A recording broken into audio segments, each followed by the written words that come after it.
فاكر يا بطل اخر كام مره نمت 8 ساعات كامله وصحيت منها متكسر وكانك ما نمتش اصلا؟ انا هقول لك حاجه غريبه جدا، انت ممكن تنام 9 ساعات وتصحى اتعب من واحد نام 5 ساعات بس. بل انت نفسك ممكن يوم تنام 9 ساعات وتصحى شبه عم شكشك، ويوم تاني تنام 5 ساعات وتصحى جاكي شان. غريبه؟ لا مش غريبه، بس اللي بيحصل ان الرقم اللي بتشوفه في الساعه مش هو اللي بيحدد راحة جسمك. خليك معايا لاخر الفيديو عشان تعرف انت واقع في انهي سبب وليه مدة النوم مش هي جودة النوم.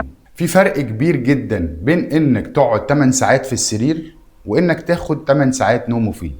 مدة النوم يعني انت قعدت كام ساعة قافل عينك فيها من اول ما غمضت لحد ما صحيت.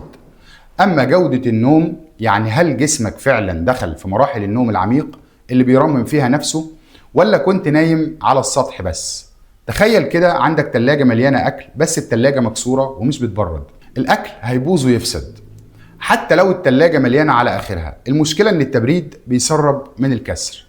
نومك كده بالظبط، مليان عدد ساعات بس فاضي من الراحة الحقيقية. في 7 أسباب تخليك تتعب بعد نوم طويل. رقم 1، مواعيد نومك مبعثرة. تنام يوم 11 ويوم 2 بالليل ويوم 9 الصبح، جسمك هنا زي موظف بدوام عشوائي مش عارف يظبط ساعته البيولوجية. الجسم بيحب الروتين جدا، لو ما ثبتلوش ميعاد نوم وصحيان هيفضل تايه ومش مرتاح حتى لو نام كتير.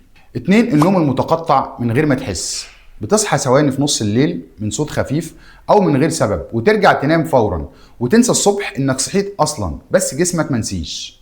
كل ما يجي يوصل للنوم العميق انت بتقطع عليه المحاولة، فالنوم بيفضل سطحي ومش مريح. رقم 3، الموبايل قبل النوم. الضوء الازرق اللي طالع من الشاشة بيبعت اشارات للمخ اننا لسه في نص النهار، ده بيأخر افراز هرمون النعاس اللي هو الميلاتونين. حتى لو عينك غفلت بعد الموبايل المخ لسه فايق شوية. رقم 4، الكافيين المتأخر. فنجان قهوة او شاي بعد العصر الكافيين بتاعه بيفضل شغال في جسمك لحد بالليل وبيخلي نومك خفيف وسطحي ومش عميق كفاية. رقم 5، التوتر والتفكير الزايد. تنام وعقلك شغال بيفكر في مشاكل الشغل أو تجهيزات بكرة أو حوارات حصلت. جسمك نايم بس دماغك لسه مفتوحة وما قفلتش المكتب. التوتر ده بيخليك تدخل في نوم خفيف ومش مريح. رقم 6، بيئة الغرفة مش مظبوطة. ضوء خفيف داخل من الشباك، صوت دوشة بعيدة، أوضة حر زيادة أو برد زيادة، كل ده بيخلي نومك خفيف وما يخليكش توصل لمراحل النوم العميق اللي الجسم محتاجها علشان يرتاح.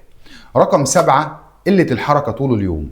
لو قاعد طول اليوم جسمك ما بذلش مجهود حقيقي، فلما يجي الليل مش هيحس باحتياج ملح للراحة العميقة والنوم هيفضل سطحي. لو ظبطت الظروف دي